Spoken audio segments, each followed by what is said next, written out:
ഒരൊറ്റ കാര്യം 2024 ലോക്സഭാ തെരഞ്ഞെടുപ്പിനോടനുബന്ധിച്ച് പാലക്കാട് ജില്ലാ തെരഞ്ഞെടുപ്പ് പരിശീലന വിഭാഗം ഒരുക്കുന്ന പരിശീലനത്തിലേക്ക് നിങ്ങളേവരെയും സ്വാഗതം ചെയ്യുന്നു.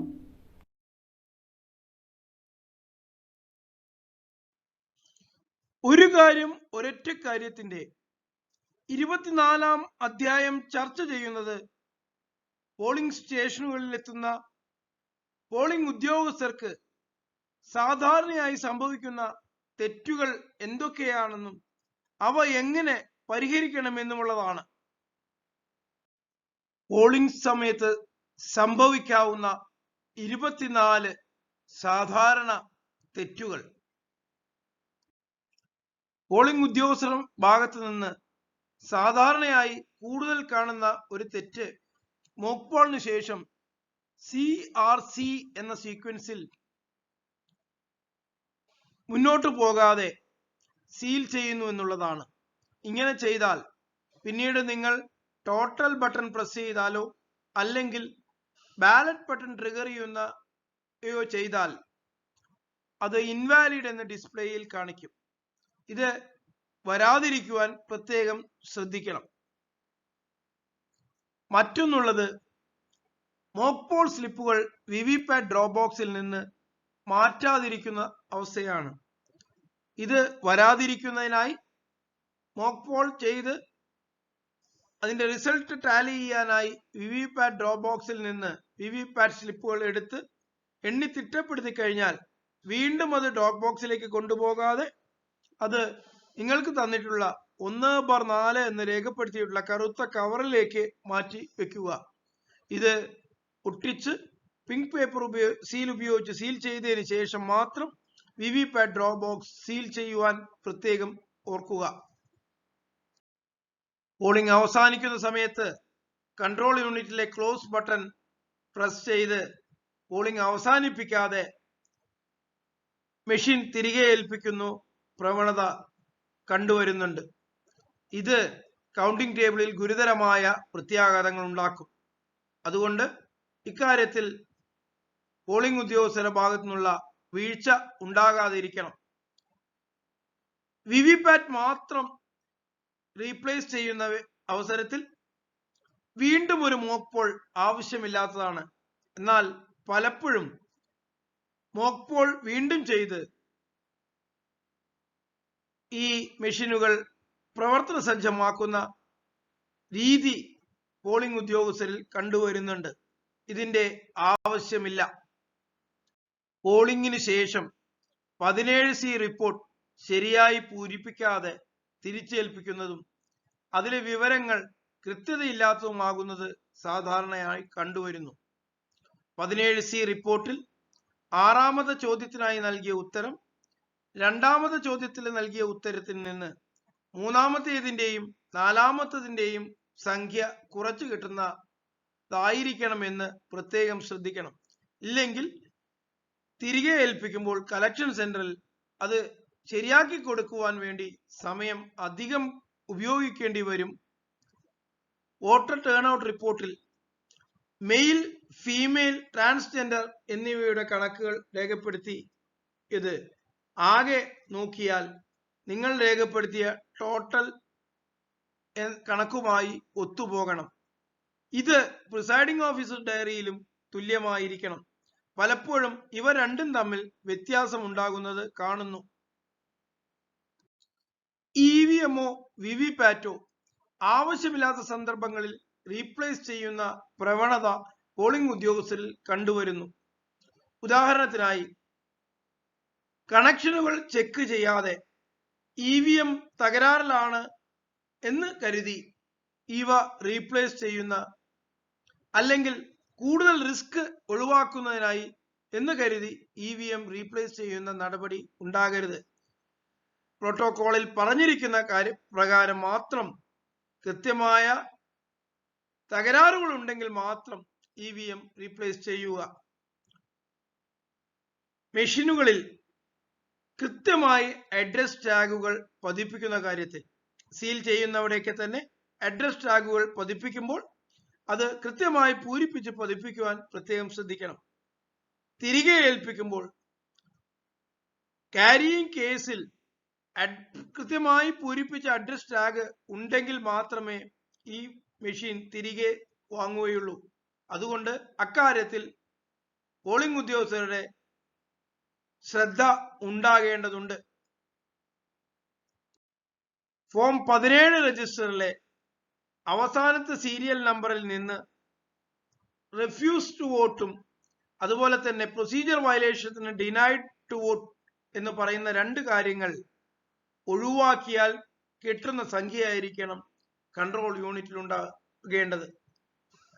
ഏറ്റവും അവസാനം പോളിംഗ് കഴിയുന്നതുവരെ കാത്തിരിക്കാതെ പോളിംഗിനിടയിൽ ഓരോ മണിക്കൂറുകളും കണക്കുകൾ നൽകുമ്പോൾ ഇത് ശരിയല്ലേ എന്ന് പരിശോധിച്ച് അതാത് സമയങ്ങളിൽ അത് ഒന്നാക്കാൻ അല്ലെങ്കിൽ ഒത്തുപോകുവാൻ പ്രത്യേകം ശ്രദ്ധിക്കണം. പ്രിസൈഡിംഗ് ഓഫീസേഴ്സ് ഡയറിയിലെ 19ാമത്തെ ചോദ്യം ഓരോ 2 മണിക്കൂറിലും ചെയ്യുന്ന വോട്ടുകളുടെ കണക്കാണ്. എന്നാൽ പലപ്പോഴും ഇത് ക്യുമുലേറ്റീവ് ആയ എണ്ണം രേഖപ്പെടുത്തുന്നത് കാണുന്നുണ്ട്. ഇത് പ്രത്യേകം ശ്രദ്ധിക്കണം. EDC ഇലക്ഷൻ ഡ്യൂട്ടി സർട്ടിഫിക്കറ്റുമായി ഒരു വോട്ടർ പോളിംഗ് ബൂത്തിൽ എത്തിയാൽ 1ാം പോളിംഗ് ഓഫീസർ മാർക്ക്ഡ് കോപ്പിയുടെ അവസാനത്തിൽ ഈ വോട്ടറുടെ വിവരങ്ങൾ രേഖപ്പെടുത്തുവാൻ മറക്കരുത്. അതുപോലെ തന്നെ EDCയുമായി വരുന്ന ഒരു വോട്ടർക്ക് തന്റെ സ്വന്തം ബൂത്തിൽ ഒഴിച്ച് പാർലമെന്റ് മണ്ഡലത്തിലെ എല്ലാ ബൂത്തുകളിലും വോട്ട് ചെയ്യാൻ അനുവാദം നൽകിയിട്ടുണ്ട്. ചില പോളിംഗ് ഉദ്യോഗസ്ഥരെങ്കിലും ആ പോളിംഗ് സ്റ്റേഷനിൽ ഡ്യൂട്ടിയുള്ള ഉദ്യോഗസ്ഥരെ മാത്രമേ ഇത്തരത്തിൽ വോട്ട് ചെയ്യാൻ അനുവദിക്കുന്നുള്ളൂ. മറ്റുള്ളവരെ അനുവദിക്കാറില്ല. ഇത് തെറ്റായ പ്രവണതയാണ്. വോട്ടിംഗ് മെഷീൻ സീൽ ചെയ്ത് തിരികെ നൽകുന്നതിന് മുമ്പ് വിവിപാറ്റിലെ ബാറ്ററി മാറ്റിവെക്കേണ്ടതുണ്ട്. ഇത് ചെയ്യാതെ തിരികെ നൽകുന്ന പ്രവണത ഏറി വരുന്നുണ്ട്. ഇത് അഭിലഷണീയമായ ഒന്നല്ല. ബ്ലൈൻഡ് ആൻഡ് ഇൻഫേം വോട്ടേഴ്സ് വോട്ട് ചെയ്യാൻ എത്തുമ്പോൾ വോട്ടറുടെയും സഹായിയുടെയും കൈവിരലുകളിൽ മഷി പതിപ്പിക്കേണ്ടതുണ്ട്. വോട്ടറുടെ ഇടതു ചൂണ്ടുവിരലിലും സഹായിയുടെ വലത് ചൂണ്ടുവിരലിലുമാണ് മഷി പുരട്ടേണ്ടത്. ഇത് ചെയ്യാതെ ഏതെങ്കിലും ഒരാൾക്ക് മാത്രം മഷി പുരട്ടി നൽകുന്നത് സാധാരണമായി ഉണ്ടാകുന്ന തെറ്റുകളിൽ ഒന്നാണ്. പോളിംഗ് ഉദ്യോഗസ്ഥർക്ക് ബൂത്തിലെത്തുന്ന അന്തരോ അവസരോ ആയ വോട്ടർമാരുടെ സഹായിയായി പ്രവർത്തിക്കാൻ അനുവാദമില്ല. ഇത് പലയിടത്തും കണ്ടുവരുന്നു എന്നുള്ളത് അനുവദനീയമല്ല എന്ന് പ്രത്യേകം മനസ്സിലാക്കുക.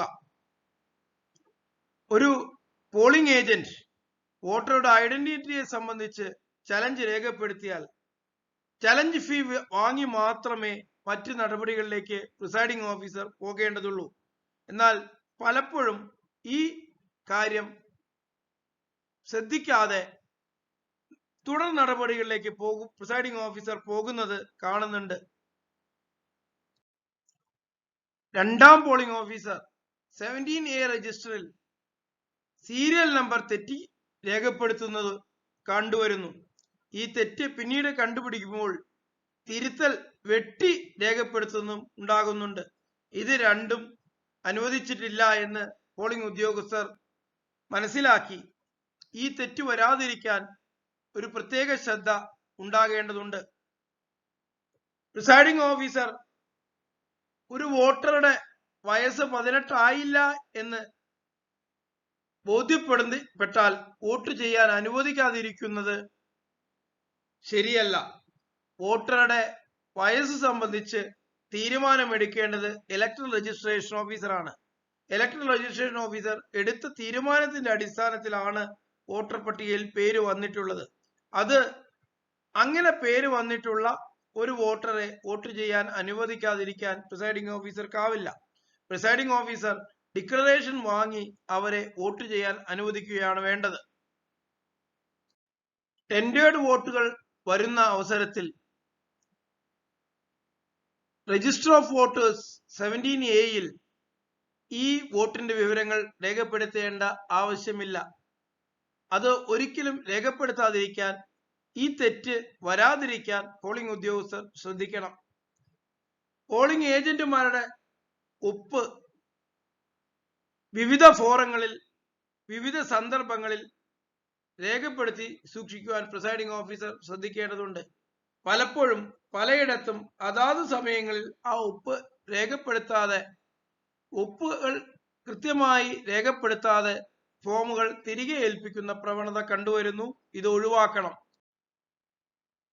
രജിസ്റ്റർ ഓഫ് വോട്ടേഴ്സ് 17A എല്ലാ രേഖപ്പെടുത്തലും നടത്തിയതിനു ശേഷം ഒരു വോട്ടർ വോട്ട് ചെയ്യാൻ തയ്യാറാവുന്നില്ലെങ്കിൽ, ഞാൻ വോട്ട് ചെയ്യില്ല എന്ന് പറയുകയാണെങ്കിൽ അയാളെ വോട്ട് ചെയ്യുവാൻ പ്രിസൈഡിംഗ് ഓഫീസർ നിർബന്ധിക്കരുത് എന്ന് പ്രത്യേകം ശ്രദ്ധിക്കണം.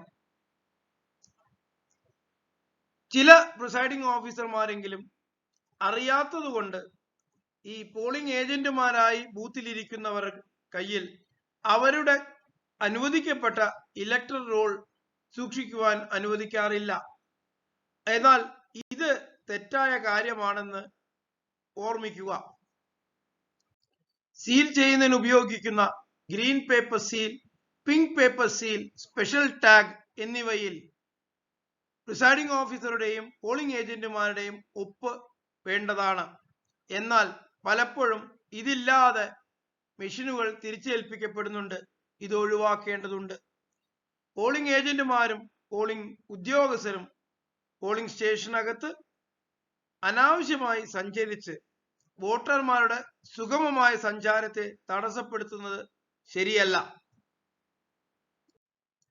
പോളിംഗ് ഉദ്യോഗസ്ഥർക്ക് സാധാരണയായി സംഭവിക്കുന്ന 24 തെറ്റുകളെ കുറിച്ചാണ് ഒരൊറ്റ കാര്യത്തിന്റെ 24-ാം അധ്യായം സൂചിപ്പിച്ചത്. ഈ വീഡിയോയുടെ ക്രോഡീകരണവും ഡിസൈനും നിർവഹിച്ചത് മധു പി, സംസ്ഥാനതല master trainer and special tahsildar LA KBIC Palakkad. Mobile 94 470 42 602 9447 42602. Palakkad ജില്ലാ തെരഞ്ഞെടുപ്പ് പരിശീലന വിഭാഗത്തിന് വേണ്ടി ഏവർക്കും കൃതജ്ഞത രേഖപ്പെടുത്തുന്നു.